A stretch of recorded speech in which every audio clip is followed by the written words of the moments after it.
This is a quick look at how to begin making VBA macros for SOLIDWORKS. In my past, I've done quite a bit of programming for CATIA V5 and for 3D Experience, and it can use the same VBA interface.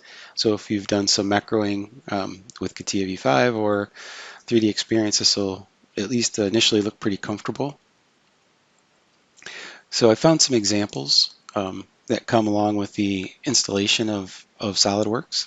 If you just search for this extension, SWP, you'll find there are a couple macros that are part of the installation. So I just opened those up, using SOLIDWORKS tools, macros, and loaded them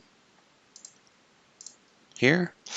So there's a bunch of different test parts, and they have the code already here.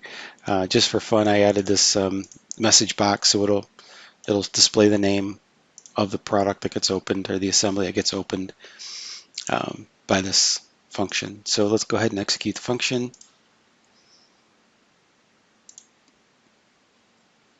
Yeah, it opens up this assembly. It's the carrier SOLIDWORKS part. Just to recap, I wanted to introduce the fact that we can create macros in SOLIDWORKS, and it uses VBA, and that should feel a little bit comfortable for a V5 user or a 3D Experience user who's used to programming macros.